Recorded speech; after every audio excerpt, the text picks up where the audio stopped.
Well,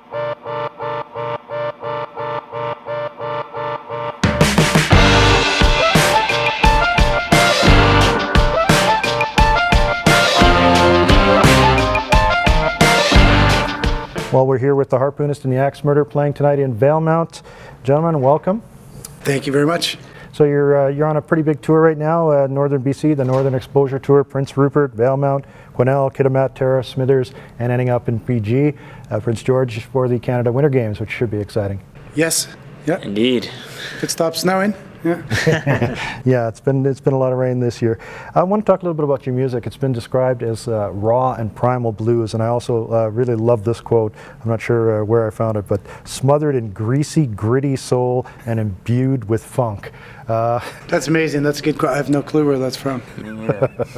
Greasy, gritty soul. Okay. It's also been described as kind of feel-good blues, which I thought was kind of like an oxymoron, right? Feel-good blues. People, I don't know. I think good blues music, once it taps into emotion, even if it's sad music, you feel better afterwards because you've exhausted or depleted whatever you were going through. So it's any blues can be feel-good. Cool.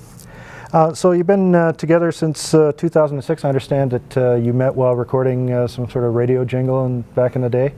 That's true. Yep. Yeah. I was just fresh out of recording school, and I was doing a jingle for a local restaurant on Commercial Drive that was a Jamaican restaurant doing pizza. And so I thought it'd be great to approach him and do a jingle, and then I needed someone to do guitar, reggae guitar, and so I hired Matt. And that's the beginning of our working friendship relationship. We just started doing a whole bunch of various projects since then, and then 2006 was that when 2006? Because that seems like a long time ago. It was 2006, and it was a long time ago. Cool. So I understand you guys started out as a folk duo. Is that right? Folk blues, I would say. It was blues based, but it was more of the folky sort of Mississippi John Hurt and Lightning Hopkins sort of style of early folk blues. All right. And you just released your 4th album. You've got Blues Can Kill in 2007, a self-titled album in 2008, Checkered Past in 2011, and A Real Fine Mess, which is your latest album. That's right. Yes. Yeah. We just got nominated for a Juno for last week. Yeah, congratulations on that. Thank you. Thank you. Yeah, it's our first ever. That's really exciting news. Also, I don't know who writes these quotes for you guys, but somebody's pulling out the thesaurus. It's described as the offspring of a can-can dancer and an oil tycoon. What is that about? I think I wrote that one. Did you write that one? I'm like, who did write that? I think it was just speaking to the fact that it came from two totally separate worlds and two sort of dichotomous lifestyles that we have been living for the past few years, where we both have families, so we're at home in the sort of family life, and then we get out on the road and play rock and roll. So it's just two very different things, and that was a lot of the inspiration behind the writing of the album, and so that's where that quote came from. Doesn't mean that being at home is the It's pretty rock and roll too. Yeah.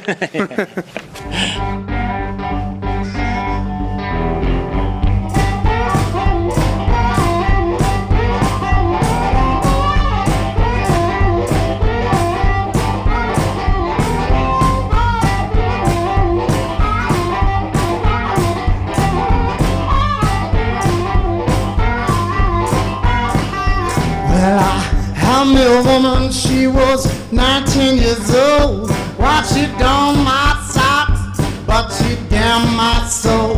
Love me for any man. You've got a pretty eclectic playlist of people you played with. Taj Mahal, Booker T. Jones, Mother Mother, David Wilcox, the Sheepdogs, Serena Ryder. You guys have been out there and playing. Yeah. And I understand you guys just got back in the fall from a tour of the States. Where were we in the fall again? Yeah, we were in Nashville at some point for the Americana Music Festival, which was incredible. Highly recommend that. And then we did, we opened up for a Northern African group. I don't know, I think they're based out of Morocco now. They're called Tanarawin. And they're sort of a desert blues, stoner spaced out desert blues, very African nomadic musicians. and then us two Canucks going down and doing what we like to do best. And it was interesting. It was it was a fascinating and humbling experience. How was your music appreciated down there? It worked best in the desert, I think. Yeah, it was well received, but in the Yeah. desert, for some reason, they got it. There's some pretty freaky people down there. Arizona, Santa Fe, Las Vegas. No, not so much. And I understand you guys have got your music into some TV shows, some pretty big TV shows too. Apparently The Good Wife, Blue Bloods, and this one I thought was really appropriate. Lizzie Borden Took an Axe, a TV movie. Yeah, that's pretty wild. We're in there's a funeral scene at the cemetery, and she's walking in. There's like a horse and carriage, and then it's a song called "Are You Listening, Lord?" It's prominently featured, no dialogue or anything, and it's like the biggest contrast you can imagine to that scene. But yeah, it's pretty big stuff for us to be so well received with people taking a chance on this Canadian blues band. Yeah, absolutely. So I want to talk a little bit about your music specifically. How do you get your harmonica sound? Because it's really gritty, it's really intense, and how do you get that sound? At first I get my gear working, which I seem to have gotten today. And then I've got, I think it comes with, it largely has to do with the amp. I've got a great sort of Princeton style amp that I just got, and the amp has got to be pretty crunchy, and it has to favor the frequencies of the harmonica, because a lot of amps that people plug into are designed for guitars, so they're designed to just give you a world of feedback. Right. So you need a really good tube amp, crunchy tube amp that's not too powerful, and then the Colonel Sanders' secret spices, herbs.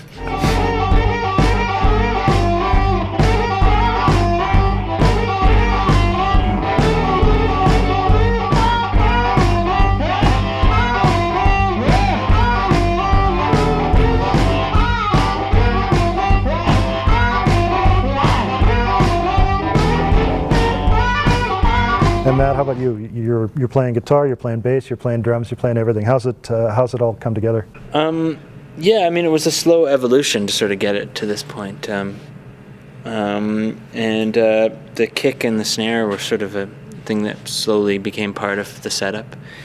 And like we said at first, it was more of a folk blues thing, so I was playing acoustic guitar, and as we started playing more clubs, I wanted to be bigger and louder, so I switched to electric, and then I kind of rigged up a system where I can have the low notes, or whatever notes I choose to have, playing bass notes as well via an octaver, using a separate pickup called a hexaphonic pickup. Oh wow, that's cool. So I can turn strings off and on, and those can get octaved and sent to a bass amp without getting too super technical about it. That's sort of, yeah.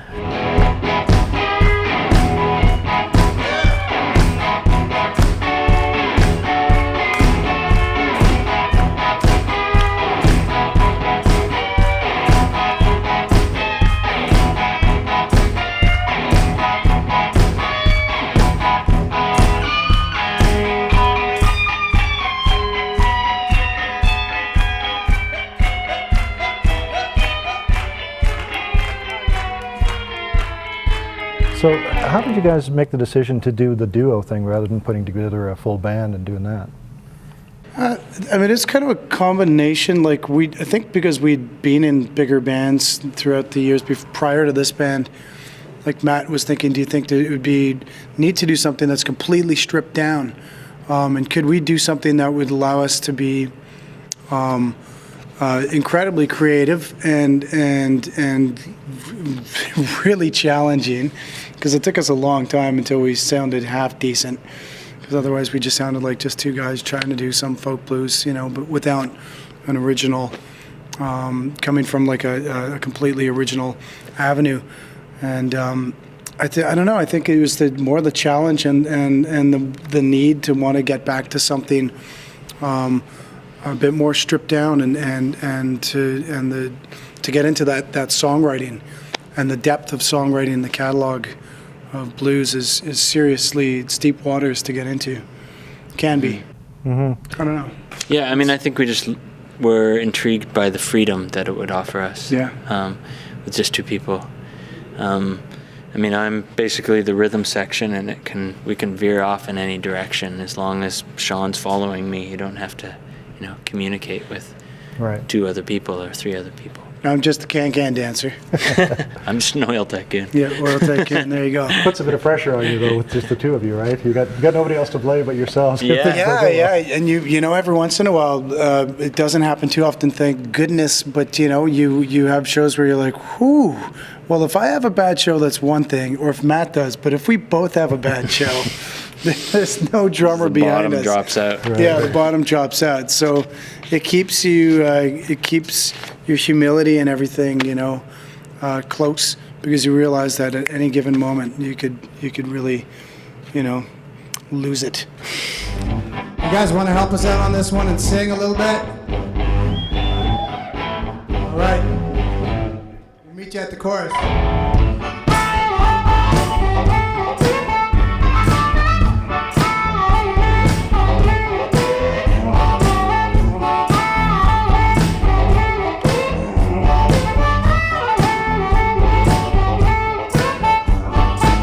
Wake up, mama, shake your vivid dreams.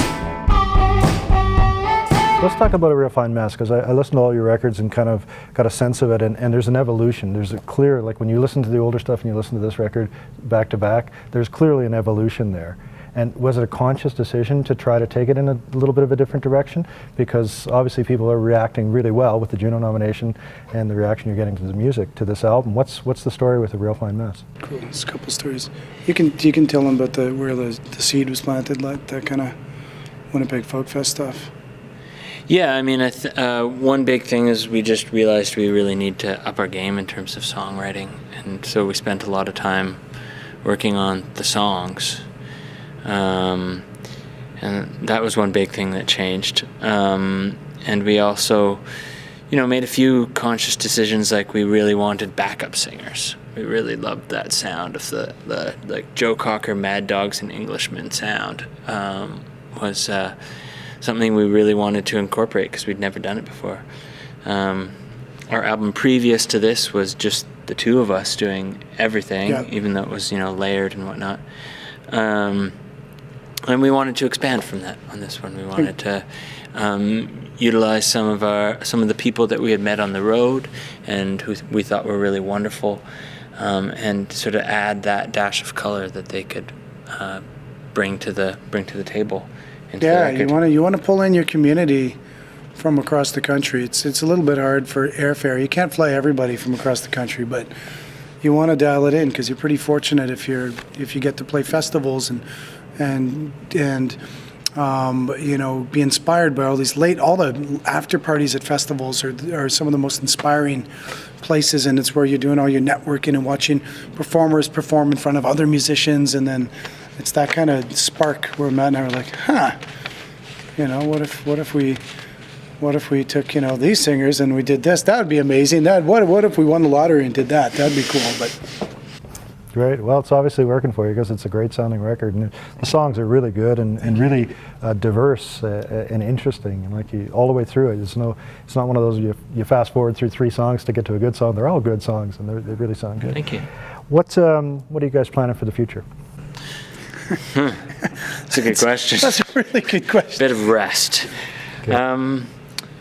No, I don't know. I mean, honestly, we've just started talking about what our next record is going to look like, and we haven't really sort of made up our minds for an exact vision yet, but we're starting to talk about it on many of these long drives that we're doing, and I think that's sort of an important starting point. Is sort of establishing what the next thing is for us musically speaking, and everything else will kind of follow. But in terms of live gigs, we've got some summer festivals coming up, and probably a few trips abroad. Probably hit the States in the fall. Yeah, I think to West Coast. So we're going to really start to concentrate on that this next year. It doesn't make sense to live in British Columbia on the coast and not take advantage of California, Washington, Oregon, all that. And they've got a lot of great smoke and blues festivals just south of the border. So tapping in. There's a big blues market in Europe too. They're really Yeah. huge on blues as well. I know a lot of guys that are going over there. Yeah, we know quite a few people that have gone over, and whether they've done Sweden or Germany, but they go in and they do certain pockets. But yeah, there's a really good scene over there. So that's soon. All right, I wasn't going to do it because I've read it a million times. You probably had this story. Don't do it. I've got to ask about the name. Yeah. Okay, maybe you could make up a new story for each time somebody asks you this question. But everybody wants to know, right? Yeah, everyone wants to know. Well, it came. We were trying to think of a name, and I happened to be listening to Chris Christopherson's "Me and Bobby McGee," and he said, "I took my harpoon out of my dirty red bandana," and I'd never heard the harmonica referred to as a harpoon before. I thought that was cool, and since Shawn plays the harmonica, we have to incorporate that somehow. So his sort of alias became the Harpoonist, and since I play the axe, my alias became the Axe Murderer. It's not purely logical, but pretty logical. Right. Well, it's certainly a memorable name, and people are not going to forget it. The only thing is they kind of go, "Is that a dinner theater, or what's going on here?" Theater, or like depending on the demographic or how old the people are, they think it's death metal. Or it sounds like European metal, not North American. It sounds like something like the Scandinavians. And maybe one day that's what we'll be. Maybe grow into our name. Great. Well, have a great show tonight. Thanks for coming to Valemount. We really appreciate getting artists of your caliber here. Best of luck at the Junos. We hope you guys clean house there and take it home. It's a long trip. Thanks a lot. Thank you. Appreciate it.